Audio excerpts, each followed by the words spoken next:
Bem-vindos a mais um Mergulho Profundo. Hoje olhamos para a primeira epístola a Timóteo, que não é só uma carta antiga, pois não, é quase um manual de liderança. Exatamente.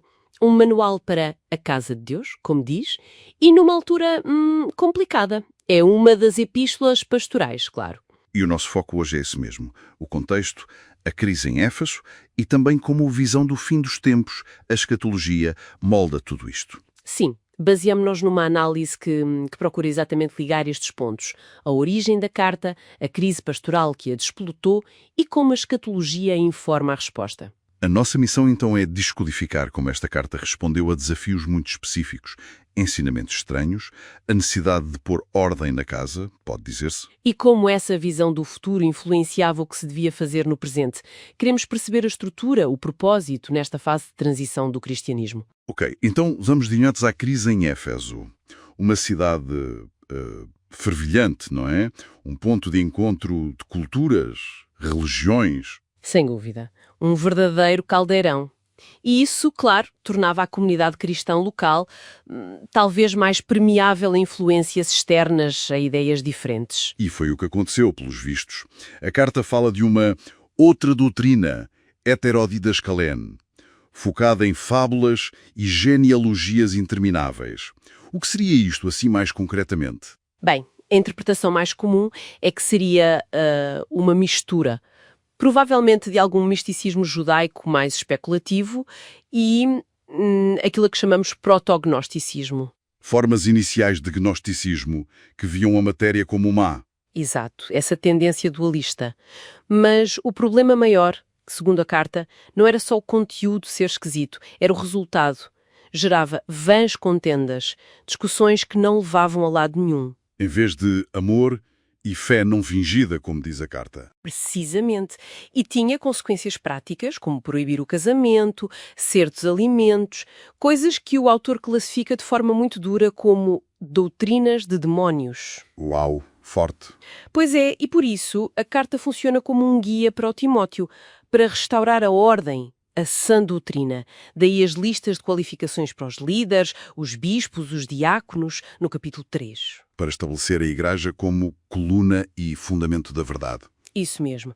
A crença correta, a ortodoxia, e a prática correta, a ortopraxia, eram inseparáveis. Não era só burocracia, esta estrutura. Era vista como essencial para a Igreja, a tal casa de Deus, aguentar firme nestes últimos tempos. Falando nisso, um ponto que gera sempre debate. Quem escreveu? A carta diz Paulo, mas muitos académicos... Pois têm. É o debate clássico. A visão maioritária hoje em dia inclina-se para uma autoria deutero-paulina. Ou seja, um discípulo a escrever na linha e com a autoridade de Paulo, mas já depois da sua morte. E os argumentos? Apontam diferenças no vocabulário, tipo palavras como Elzebeia, piedade, Soter, salvador, usadas de forma diferente do habitual em Paulo. Também certas ênfases teológicas, a fé como um depósito a guardar. E a estrutura da Igreja, que parece mais formalizada. Mas também há argumentos do outro lado, claro. Claro, a própria carta diz que é de Paulo, 1.1, há quem defenda uma quarta viagem missionária, não descrita nos Atos, ou que as diferenças se explicam pelo tema, pelo uso de um secretário ou pela fase final da vida de Paulo. Independentemente de quem foi, o próprio debate já nos diz algo, não é? Diz muito, reflete uma transição fundamental na Igreja primitiva, da autoridade mais carismática, pessoal, do apóstolo, para uma estrutura mais institucional, vista como necessária para garantir a continuidade da mensagem. Pronto. E essa necessidade de ordem, de doutrina sólida, está muito ligada à escatologia da carta, à visão do tempo. Fala-se nos últimos tempos, em 4.1.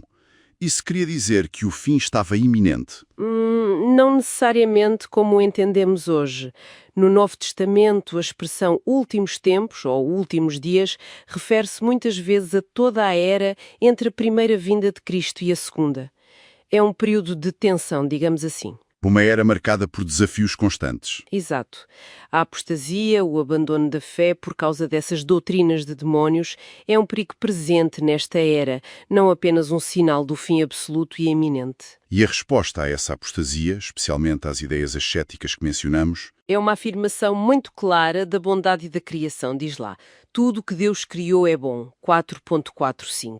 É uma resposta direta ao dualismo que desvalorizava o mundo material. mas a esperança futura continua lá, firme. Sem dúvida. Timóteo é chamado a combater o bom combate da fé, 6.12, e a guardar o mandamento até à manifestação, à epifanaia de Jesus Cristo, 6.14. Essa palavra, epifaneia, o que tem de especial? É diferente da paráusia que Paulo usa mais noutras cartas? Sim, é uma palavra interessante. Epifaneia significa aparição gloriosa, manifestação visível. É mais frequente nas pastorais. Paráusia é mais vinda ou presença.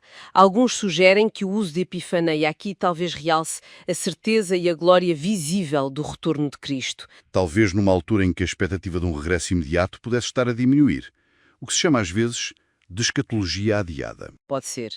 Uma adaptação da perspectiva para uma espera mais longa, focando na perseverança e na fidelidade até essa manifestação gloriosa e certa. E a base dessa certeza onde é que ela assenta? Assenta na soberania de Deus. A doxologia final, 6.15.16, é muito clara. Deus é o único soberano, Rei dos reis, Senhor dos senhores. A epifania de Cristo acontecerá no tempo que ele terminar. É inabalável. E assim percebemos a ligação de tudo, não é? A estrutura da Igreja, a eclesiologia. Com liderança qualificada, capítulo 3, a Igreja como Casa de Deus, 3.15, É a estratégia para quê? Para perseverar nestes últimos tempos, na escatologia? e guardar a verdade até essa epifania final. A organização da Igreja, a eclesiologia, serve um propósito escatológico muito claro. Ser um forte, um baluarte contra a apostasia. E a ética, o comportamento, o tal bom combate, é motivado por essa esperança. Exatamente. A conduta diária, a luta pela fé, tudo isso está ancorado na certeza da manifestação futura de Cristo.